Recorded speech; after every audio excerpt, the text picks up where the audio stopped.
ಸುಬೋಧ ಸಮಾಲೋಚನೆಗೆ ಸ್ವಾಗತ, ಸುಸ್ವಾಗತ. ಕೇಳುಗರೆ, ಪಾಲಕರು ಮತ್ತು ಮಕ್ಕಳ ನಡುವಿನ ಸಂಬಂಧ ಅಂದ್ರೆ ಹಾಲು ಜನಿಸದಂತೆ, ನೀನು ನಕ್ಕರೆ ಹಾಲು ಸಕ್ಕರೆ ಅಂತ ಹೇಳಿ ತಾಯಿ ಮಕ್ಕಳಿಗೆ ಹೇಳೋದು ಸ್ವಾಭಾವಿಕ. ತಾಯಿ ಮಕ್ಕಳ ಅಥವಾ ತಂದೆ ಮಕ್ಕಳ ಒಂದು ಸಂಬಂಧ ಅನ್ನೋದಲ್ಲ, ಸಂಭ್ರಮಿಸುವ ರೀತಿಯೊಳಗೆ ಆರಂಭ ಆಗ್ತದೆ. ಆ ಸಂಭ್ರಮ ಅವಿನಾಭಾವವಾದ ಸಂಬಂಧ ಮುಂದುವರಿಬೇಕು ಅಂತಂದ್ರೆ ಅಲ್ಲಿ ಒಂದು ಸಮಾಲೋಚನೆ ವ್ಯಕ್ತಿಗತವಾಗಿ ಪರಿಪೂರ್ಣವಾಗಿರಬೇಕಾಗ್ತದೆ. ಪೀಳಿಗೆಗಳ ನಡುವಿನ ಅಂತರದಿಂದ ಸಾಕಷ್ಟು ಸಮಸ್ಯೆಗಳು ಉದ್ಭವ ಆಗಿ ಆಮೇಲೆ ಇವತ್ತು ಸಾಮಾಜಿಕ ಜಾಲತಾಣಗಳು ಕೂಡ ಮಕ್ಕಳನ್ನ ಮತ್ತು ಪಾಲಕರನ್ನ ಬೇರೆ ಬೇರೆ ಮಾಡ್ತಾ ಇವೆ. ಇವತ್ತು ಸಂಭ್ರಮ ಮರಳಿ ಬರಬೇಕು ಅಂದ್ರೆ ಸುಬೋಧ ಸಮಾಲೋಚನೆ ಬೇಕು ಅಂತ ಹೇಳ್ತಾ ಕೇಳುಗರಿಗೆ ಅಭಿನಂದನೆಗಳು ಹೇಳಬೇಕು. ಯಾಕಂದ್ರೆ ಆಕಾಶವಾಣಿ ಅಮೃತ ಮಹೋತ್ಸವದಲ್ಲಿದೆ. ಜನವರಿ 8, 1950 ಆರಂಭವಾದಂತಹ ಆಕಾಶವಾಣಿ ಈಗ 75ರ ಸಂಭ್ರಮಾಚರಣೆಯಲ್ಲಿದೆ. ಹಾಗೆಯೇ ನಮ್ಮ ಸುಬೋಧ ಸಮಾಲೋಚನೆಗೆ ಈಗ 75 ಸುಬೋಧ ಸಮಾಲೋಚನೆಯ ಅಮೃತ ಮಹೋತ್ಸವ ಕಾರ್ಯಕ್ರಮ ಇದು. ಈ ಒಂದು ಸಂಭ್ರಮದ ಪ್ರತೀಕವಾಗಿ ಡಾಕ್ಟರ್ ಗುರುರಾಜ್ ಪಾಟೀಲ್ ಅವರನ್ನ ಮತ್ತೊಮ್ಮೆ ಸ್ವಾಗತ ಮಾಡ್ತಾ ಇದ್ವಿ. ಡಾಕ್ಟರ್ ಗುರುರಾಜ್ ಪಾಟೀಲ್ ಅವರ ಸ್ವಾಗತ, ಸುಸ್ವಾಗತ, ಅಭಿನಂದನೆಗಳು. ನಮಸ್ಕಾರ. ಅಮೃತದ ನಮಸ್ಕಾರ. ನಮಸ್ಕಾರ ಎಲ್ಲ ಕೇಳುಗರಿಗೂ. ಅಂದ್ರೆ ಅತಿ ಆಸಕ್ತಿಯಿಂದ ಕೇಳ್ತಾರ, ಪ್ಲಸ್ ನಮಗ್ ಫೋನ್ ಮಾಡಿ ಹೇಳ್ತಾರ, ಪತ್ರ ಬರೀತಾರ, ತಮ್ಮ ಖುಷಿಯನ್ನ ವ್ಯಕ್ತಪಡಿಸುವಂತ ಎಲ್ಲ ಕೇಳುಗರಿಗೂ ಹೃದಯಪೂರ್ವಕವಾದಂತಹ ಅಭಿನಂದನೆಗಳು. ನಿಮ್ಮ ಈ ಒಂದು ಪ್ರೀತಿ ವಿಶ್ವಾಸ ನಮಗ ಇಲ್ಲಿ ಮಠ ಕರ್ಕೊಂಡು ಬಂದದ. ನನಗನ್ಸತಿ ಇಲ್ಲಿ ಮಠ ಬಂದೇವಂದ್ರೆ ಇನ್ನೊಂದು 25 ನೋಡಿದ್ರಾಗ ಖಂಡಿತ ಯಶಸ್ವಿಯಾಗಿ ನಾವು 100 ಮುಗಿಸೋಣ. ಡಾಕ್ಟರ್ ಗುರುರಾಜ್ ಪಾಟೀಲ್ ಅವರೇ, ಈ ಒಂದು 75ರ ಸಂಭ್ರಮದ ಕಾರ್ಯಕ್ರಮ ನಮಗೊಂದು ಪಂಚಾಮೃತ ಸವಿದಷ್ಟು ಸಂತೋಷ ಅಲ್ಲ. 75ರಲ್ಲಿ ಪಂಚಾಮೃತ ಬಂದಿದೆ ಅಂದ್ರೆ ಪಂಚ ಅನ್ನೋದಕ್ಕೆ ನಾವು ಸಾಕಷ್ಟು ಮಹತ್ವ ಕೊಡ್ತೀವಿ. ಪಂಚೇಂದ್ರಿಯಗಳು, ಆ ಇಂದ್ರಿಯಗಳು ಇಲ್ಲ ಅಂದ್ರೆ ಬದುಕು ವ್ಯರ್ಥ. ಹಾಗೇನೆ ಪಂಚಾಮೃತ ಇದ್ರೆ ಎಷ್ಟು ಭಕ್ತಿ ಭಾವದಿಂದ ನಾವು ಸ್ವೀಕರಿಸ್ತೀವಿ, ಅದನ್ನ ಮಕ್ಕಳಿಗೂ ಕೂಡ ತಗೊಳ್ಳಕ್ಕೆ ಹೇಳ್ತೀವಿ. ಈ ಪಂಚಾಮೃತದ ಮಹತ್ವ ನಾವು ಅರ್ಥ ಮಾಡ್ಕೊಳ್ಳೋದು ಬಹಳ ಅವಶ್ಯಕ. ಈ ಒಂದು ಅಮೃತದ ಸಂದರ್ಭದೊಳಗೆ ಸಮಾಲೋಚನೆಗೂ ಪಂಚಾಮೃತಕ್ಕೆ ಏನು ಸಂಬಂಧ? ಪಂಚಾಮೃತ ಅಂತ ತಕ್ಷಣ ನಮ್ಗೆ ಏನ್ ಬರ್ತದೆ ಅಂದ್ರೆ ಯಾವುದೋ ಗುಡಿಗೆ ಹೋದಾಗ ಪಂಚಾಮೃತ ಸಿಗ್ತದೆ. ಪಂಚಾಮೃತದ ಹಾಲು, ತುಪ್ಪ, ಹಣ್ಣು, ಮೊಸರು, ಜೇನುತುಪ್ಪ, ಈ ರೀತಿಯ 5 ಅಮೃತಗಳು, ಕಲ್ಲು ಸಕ್ಕರೆ, ಅದನ್ನೆಲ್ಲ ನಾವು ಕೈ ತುಂಬಾ ಹಾಕಿ ಸವಿದಾಗ ಅದರದೊಂದು ಸುಖಾನೇ ಬೇರೆ. ಎಲ್ಲರಿಗೂ ಕೊಟ್ಟ ಮೇಲೆ ಒಂದ್ ಸ್ವಲ್ಪ ಎಕ್ಸ್ಟ್ರಾ ಉಳಿತದೆ. ಅವ್ರಿಗೆ ಅದು ನಿಜವಾದ ಪಂಚಾಮೃತ ಅಂತ ನಾವು ಅನ್ಕೋತೀವಿ. ಸೊ ಈ ಪಂಚಾಮೃತ ಅಂತ ನಾನು ವಿಷಯಕ್ಕೆ ಶೀರ್ಷಿಕೆ ಕೊಟ್ಟೆ. ನಾನು ಹೇಳು ಪಂಚಾಮೃತ ಬೇರೆ ಇದೆ. ಆ ಪಂಚಾಮೃತ ನಿಜವಾಗೂ ಅಮೃತವಾಗಿ ನಮ್ಗೆ ಪರಿಗಣಿಸ್ತದೆ. ಪಂಚ ಮಹಾಭೂತ ತತ್ವಗಳು, ಒಂದನೇದ್ದು ಭೂಮಿ, ಎರಡನೇದು ಆಕಾಶ, ಜಲ, ಅಗ್ನಿ, ವಾಯು.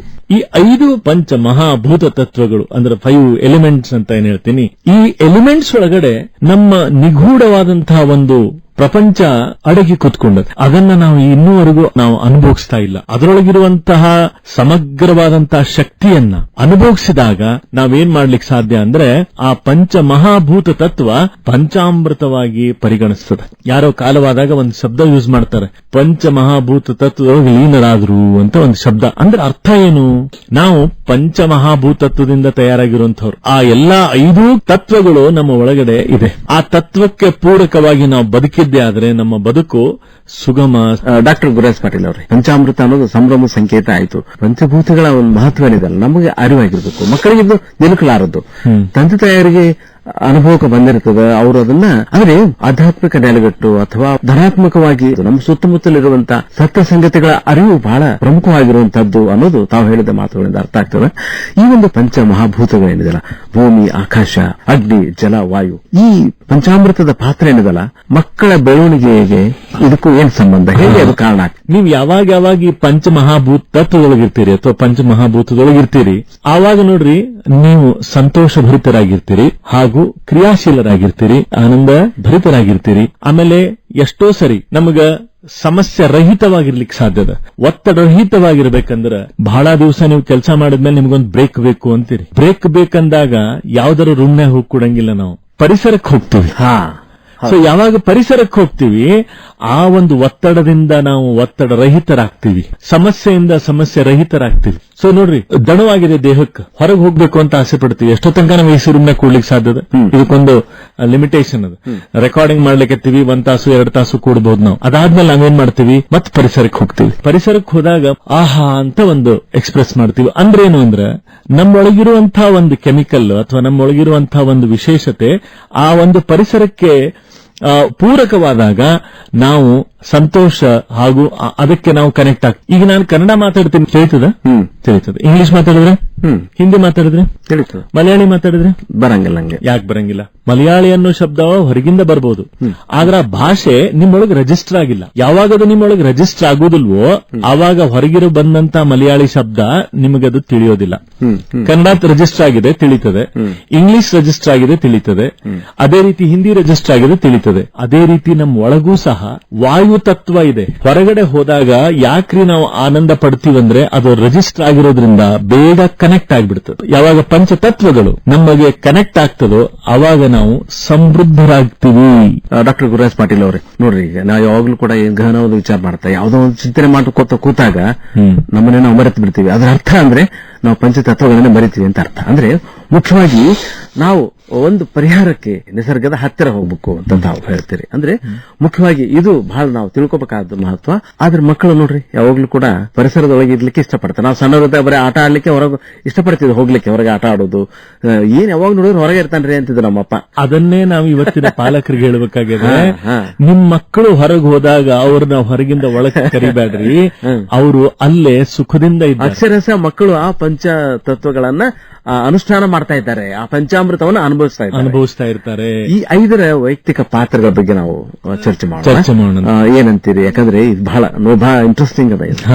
ಮೊದಲೇನು ಬೇರೆ ಅನಿಸ್ತು, ಆದ್ರೆ ಅದು ಮಕ್ಕಳಿಗೆ ನೇರವಾಗಿ ಸಂಬಂಧಪಟ್ಟಿರೋದೇ ಇದೆ. ಈಗ ನೋಡ್ರಿ, ನಾವು ಮಕ್ಕಳ ಬೆಳವಣಿಗೆ ಸಮಗ್ರವಾಗಿ ಬೆಳವಣಿಗೆ ಆಗ್ತಿರ್ತದೆ. ದೈಹಿಕವಾಗಿ, ಮಾನಸಿಕವಾಗಿ ಬೆಳೀತಿರ್ತದೆ, ಅಂಗಾಂಗಗಳು ಬೆಳೀತಿರ್ತದೆ. ಮೊದಲನೇ 5 ವರ್ಷ ಮಲಗಿ ಮಕ್ಕಳು ಬೆಳೀತಾರೆ, 2ನೇ 5 ವರ್ಷ ಆಡಿ ಬೆಳೀತಾರೆ, 3ನೇ 5 ವರ್ಷ ತಿಂದು ಬೆಳೀತಾರೆ, 4ನೇ 5 ವರ್ಷ ತಿರುಗಿ ಬೆಳೀತಾರೆ ಅಂತ ಹೇಳಿ. ಈ ಒಂದಕ್ಕೊಂದು ಕನೆಕ್ಟೆಡ್ ಅದ. ಮಕ್ಕಳಿಗೆ ಮತ್ತು ಈ ಪಂಚಮಹಾತತ್ವಕ್ಕೂ ಏನ್ ಸಂಬಂಧ ಅಂತ ನೀವು ಕೇಳಿದ್ರೆ, ಮಕ್ಕಳ ಬೆಳವಣಿಗೆ ಸಮಗ್ರವಾಗಿ ಸಂಪೂರ್ಣವಾಗಿ ಆಗ್ಬೇಕಂತಿದ್ರೆ ಅವರು ಈ ಪಂಚತತ್ವಗಳಿಗೆ ಕನೆಕ್ಟ್ ಆಗಿರ್ಲಿಕ್ಕೆ ಬೇಕು.